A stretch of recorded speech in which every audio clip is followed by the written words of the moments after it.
Allahu Akbar. Bismillahirrahmanirrahim. Alhamdulillah Rabbil Alamin. Assalamualaikum warahmatullahi wabarakatuh. Isang mapagpalayang araw po sa atin lahat mga kaibigan. Ito po ang Kawal ng Demokrasya, Kawaldi Carbonell. Ang ating pong tatalakayin ngayon ay maselan masyado. Ngunit ito'y kinakailangan sapagkat binabaha po ang aking pong cellphone na mga komento kung ano raw ang pananagutan ko hinggil sa usapin ng media. Sapagkat sa kanila, sangayon po doon sa nag-comment, ay napakahalaga raw na malaman nila ang aking pananaw hinggil dito sa parang nabubulgar na corruption sa media. Ito po tatalakayin po natin bilang unang bahagi ng ating pong episode sa araw na ito, August 26, 2025. Meron pong pangalawang bahagi ito mamaya sapagkat emergency. Tinanggal sa pwesto ng walang paliwanag itong si General Nicolas Torre III. Mamaya bibigyan po natin ng separate isa pang episode tungkol po rito. Samantala, para po tuloy-tuloy ang ating pong kinatatayuan sa YouTube, tumibay ang ating pong programa, mangyari po lamang, pakiusap lamang. Paki-share, like or dislike, pero mag-subscribe kayo mga kaibigan. At manood kayo, makinig kayo. Titibay po itong ating pong panindigan o kalagayan sa YouTube pag nakikita nilang maraming viewers at tuloy-tuloy ang paglaki ng subscribers. Nandun na po tayo halos 110,000 subscribers mga kaibigan. Malapit na po tayong lumaki. Parang lumaki. Pag lumaki, umabot po ito ng 500,000. Maaari na po kong manawagan ng people power online. Kaya nga po, bago po natin pagpatuloy ito at dun sa susunod kong episode tungkol sa questionable pagkakatanggal kay General Torre, paki-like, share, or subscribe po niyo para marami po makapanood, makarating po itong ating pananaw sa maraming tao, kasama na yung mga kalaban.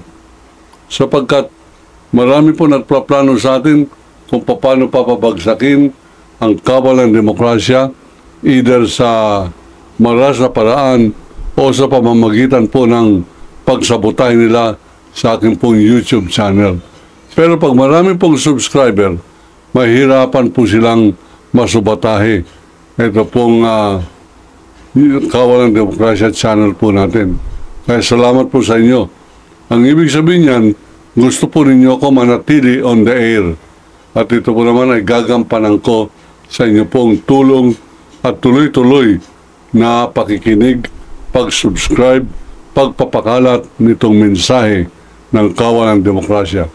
Sa unang bahagi, corruption sa media.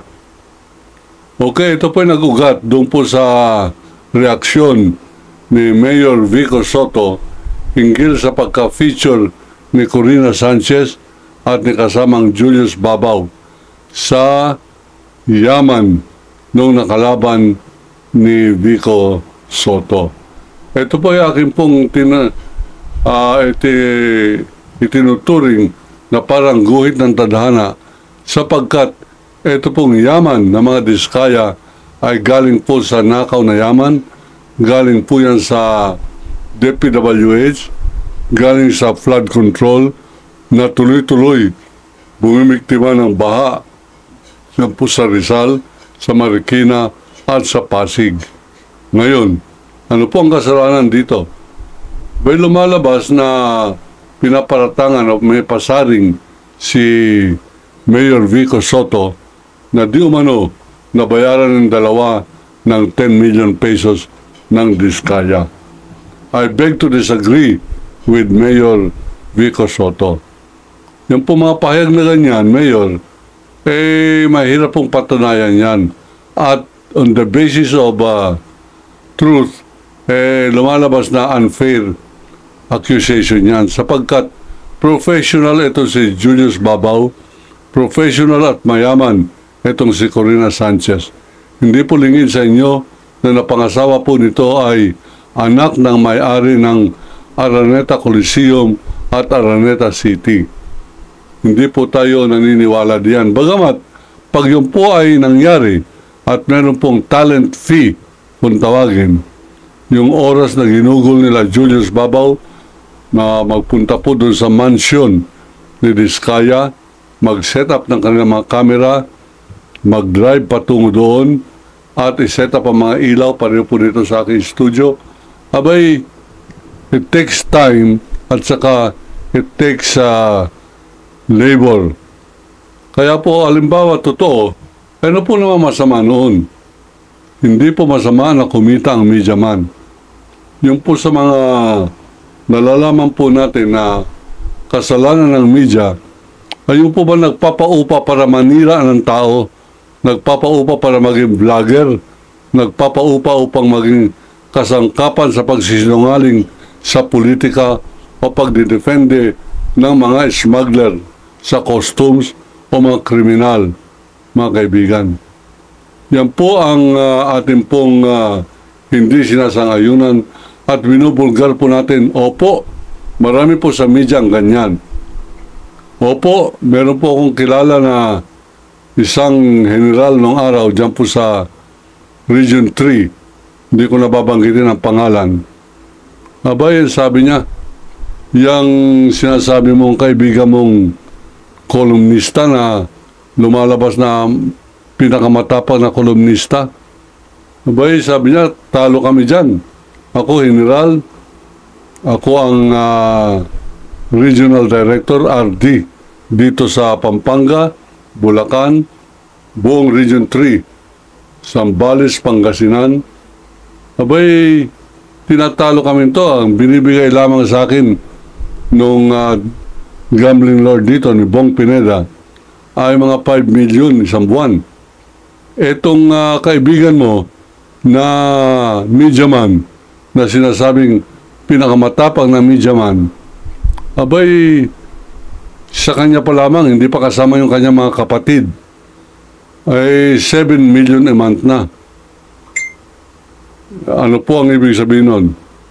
Na tumatanggap ang media ng pera sa illegal na sugal.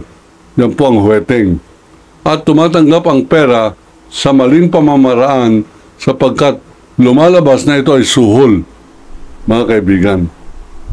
At meron pa po tayo idadagdag na expose rito. Meron pong tinatawag sa media na PR, Public Relations. Ang ibig sabihin po nito ay upahang mga media. Upahan ka para pabanguhin ang imahe ng isang nagtatangkang politiko at yan ang maaaring ibunyag o ibintang ni Vico Soto, public relations angle ng media na in-extend o kanilang ibinigay na serbisyo sa Diskaya candidate laban po sa nanalong Vico Soto. Pero sa akin pong tingin, matagal na po itong PR na ito. Katunayan, noong November, in-expose ni Francis Tolentino ng China nagbabayad na mga local na vloggers, local na mga media personalities upang ipagtanggol ang karapatan ng China na kamkamin ang bahagi ng Pilipinas sa West Philippine Sea. Ito po ay kasumpa-sumpa. Ito po ay ating pong sasagkaan, sasabotahin, lalabanan. Pareho po nung ginawa ng isang congressman noong araw, ngayon senador na, ang pangalan ay Piluka ay Marcoleta. Ang sabi niya, yung ating pagsasabi na yung West Philippine Sea ay pag-aari natin ay kathang isip lamang. Ito po sa aking pong tingin ay isang malaking katraiduran. Katraiduran to, katraiduran at traidor. Kahit na sino ang kakampi rito na media, ang media na yan ay traidor. At pag kanilang kakampihan yung nagsabi ng ganyan, mga kaibigan, yan po ay traidor din. Pag kinakampihan mo ay traidor, abay traidor ka rin. Pag lumilinya ka sa isang leader ng bansa na nagsasabing mabuti pa maging probinsya tayo ng China at ikaw ay tahimik o ikaw ay nagsisilbi pa sa kanya, katraidoran ni Duterte na magsabi po niyan. Pag kinakampihan mo sa iyong katahimikan para mo sinasangayunan, traidor ka rin. Pag iyong pinagsisilbihan, pinagtatanggol mo pa yung traidor, mas traidor ka pa at ikaw ay isang kasumpa-sumpang media personality. Ngayon, meron pong pulis na nakita ko, narinig ko sa social media kahapon. Ang sabi niya, marami akong kilalang media man, napaka-corrupt. Tuwing Biyernes, pupunta yan, umiikot sa aming istasyon ng pulis.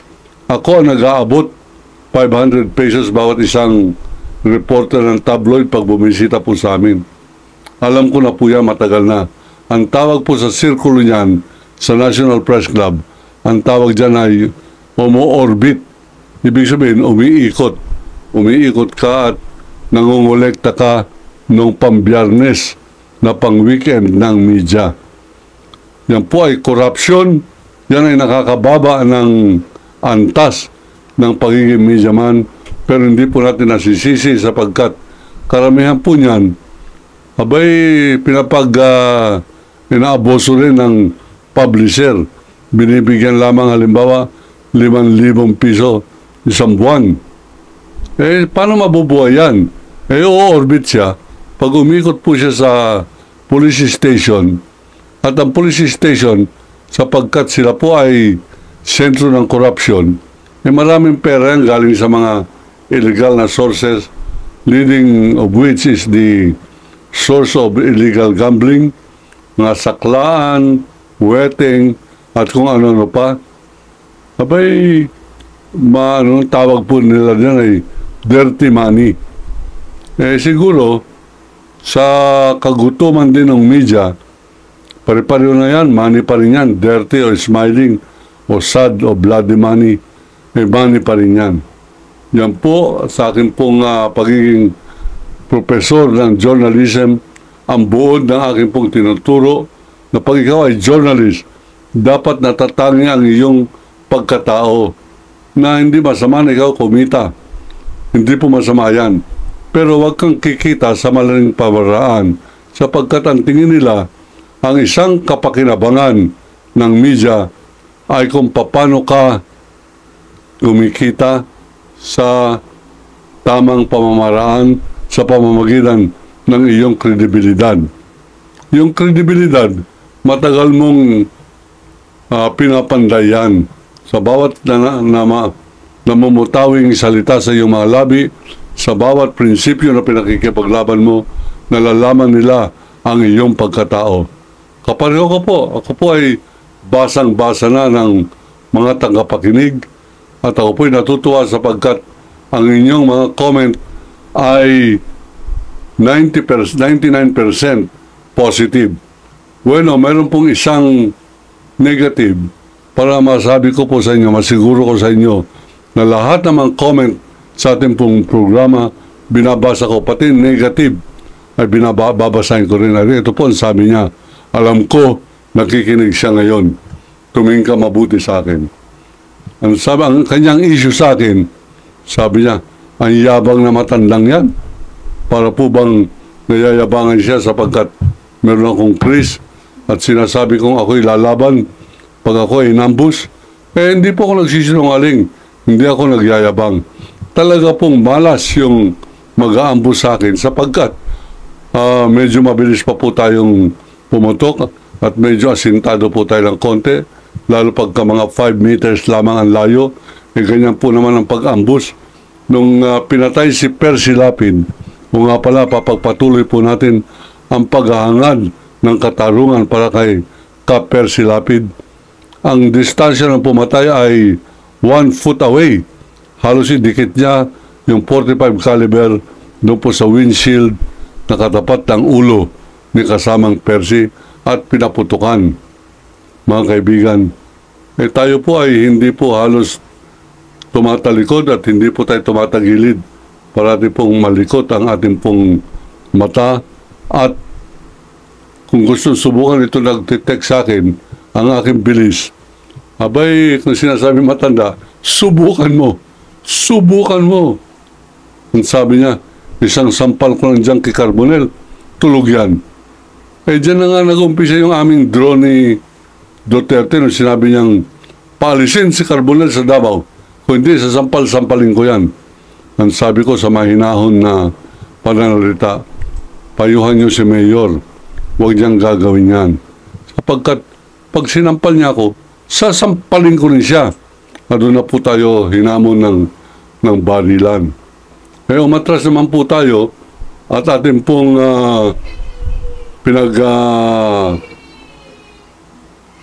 pinaninindigan na hindi po tayo nagtago, hindi tayo matras. Tayo po ay nanalo sa duelo sa pamamagitan po ng hindi niya pagsipot.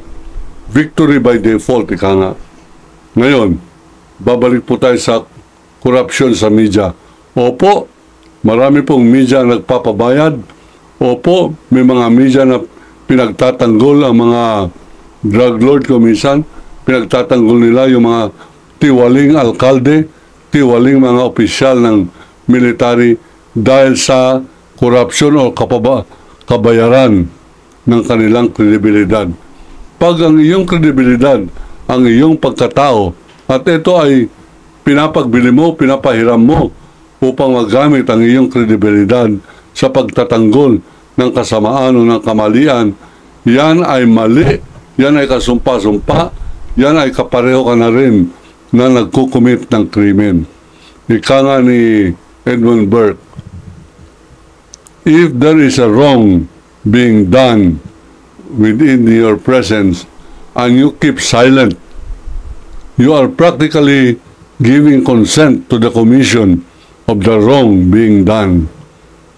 Sa wikang Tagalog, kung may kamalian o krimen nangyayari malapit sa iyong kilalalagyan o malapit sa iyong kaalaman at ikaw ay nananahimik, hindi ka kumikibo, ikaw ay para nagiging participant o kasali dyan sa paggawa ng kasamaan o krimen na yan. Ayan po ay mabigat masyado na gawin, pero mas mabigat pag ikaw ay magpapakasangkapan dyan po sa mga katiwalian. Ngayon, ano po itong issue kay Diskaya? Ang Diskaya family ay lumalabas na isa sa pinakamalaking magnanakaw ng pundo ng bayan sa pamamagitan ng DPWH at hayagan na inamin ito ni Mrs. Diskaya sa interview ni Julius Babaw. Kaya po nakakabuti pa yung interview na yan ni Julius Babaw. Sabi niya, ano po naging daan ninyo para kayo yumaman? Abay, sabi ni Mrs. Diskaya, nag-DSWD kami. Ayun, lumalabas sa listahan ni Ginoong Marcos, DPWH pala. Sayang, hindi po kasi tayo kasama doon sa daluyong ng biyaya niya, kaya hindi natin memorize. Ngayon, ganito po, yung nagawa ni Julius Babaw ay para pong ginuhit ng tadhana tungo sa kabutihan sapagkat naibulgar ng yaman ng Diskaya. So lumalabas po na nakatulong pa yung pong interview na yan na ayaw sang-ayunan o ayaw kilalanin o ayaw bigyan ng puri ni Mayor Vico Soto. Nakatulong pa na ma-expose yung scope o lawak ng korupsyon dyan sa DPWH, Department of Public Works and Highways. Ang sekretary nito, mga kaibigan, ay si Mark Villar. Alam po ninyo, yung mga Villar ay napakalaking krimen ng kanila pong nagawa dyan po sa kanila empire na yan. At wala po naglalakas loob na mag-expose yan sa dalawang kadahilanan. Una, pag hindi mo expose yan at lumapit ka sa kanila at tinanong mo, abay, bibigyan ka agad ng pera. Kalimutan mo na yan, Waldi. Ito muna ang 50,000, ito muna 100,000. O kaya, ipapag-kampanya mo si Camille Villar, o si Mark Villar, o si Cynthia Villar. Etong 1 milyon, 2 milyon, 5 milyon. Bali wala po sa kanila yan. Sila po ang pinakamayaman na mangungurakot sa buong Pilipinas at ginantimpalaan ng mga Pilipino na maging senadores ang mga hinayupak na mga magnanakaw na yan. Ang apelido, Villar. At ganyan din po yung nangyari kay Villanueva. Abay, napakasinungaling na, palibasa, Jesus is Lord. Yan, Jesus is Lord. Parang yan po ang kibuloy ng Bulacan, Kingdom of Jesus Christ. Dito, G-I-L, Joel is a liar. Pero ang sabi nila, Jesus is Lord. Abay, parang kibuloy din pala yan. Kung ang pinagtatanggol mo ay korupsyon, pinaglalaban mo ay korupsyon at ginagamit mo ang iyong pera, ginagamit mo ang iyong pagkadikit sa Senate President na napakurap. Hindi naman po kurap si Chis Escudero. Napakakurap yan si Chis Escudero. Baka sabi nila, libel. Pag demanda mo ang libel, uulitin ko 100 times na ikaw ay kurap. At ikaw, patuloy ang aking hamon sa iyo sa public debate. Sana sumipot ka. May mga nagsasabi sa akin, pinagyayabang mo, debating team ka ng UP. Hindi tayo nagigitla diyan. Debating team ako ng FEU at debating team ako ng University of Hard Knocks. Debater tayo ultimo sa karsada. Ultimo sa Universidad ng Kahirapan. Debater po tayo dyan. At ang akin pong magiging palanggalang at pantagpas ay ang katotohanan. Marami akong issue laban kay Chis Escudero. Ang issue niya lamang sa akin ay matanda. Abay, kahit na matanda, medyo pogi pa rin. Medyo una lang ng konting paligo si Chis. Pero medyo, nung ganyan ako edad, baka mas pogi ako ng konti sa kanya. Ganun pa man, hindi po yan ngayon beauty contest. Yan po ay public debate.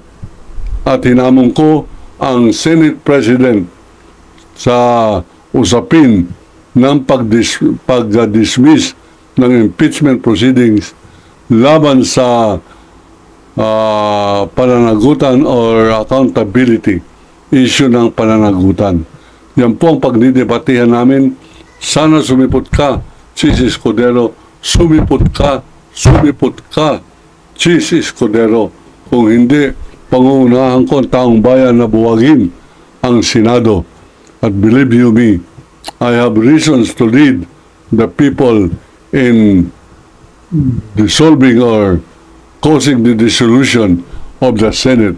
And you are the biggest argument why Senate should be dissolved. Chis Escudero, ikaw ang pinaka-unpopular sa history ng Senate na naging senador. Isama mo na dyan si Bato de la Rosa, si Bongo, Amy Marcos, at yung pang mga kakampi mo riyan. Kasama na yung kibuloy ng Bulacan, ang pangalan Joel and Eddie Villanueva. Mga mag-amang kibuloy ng Bulacan.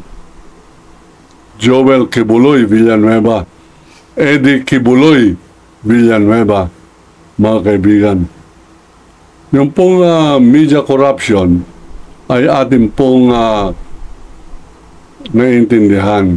At ito po ay hindi po ako nagkukulang sa paalaala sa mga kasamahan kong media na hanggang maaari kung kayo ay nabibigyan ng tentasyon na pumanig sa kadiliman at kasamaan, pumanig sa Duterte o pumanig kayo kung sino mang kurap na mga partido upang kayo makapera, iwasan po ninyo sapagkat ang tunay na yaman ay wala po sa pera. Ang tunay na yaman ay nasa pagkatao, nasa pagkamamahal ng mga nakikinig na pareho po na nakikinig ngayon sa akin. Ako po si Waldy Carbonell, nagsasabing iniibig ko ang Pilipinas. Allahu Akbar.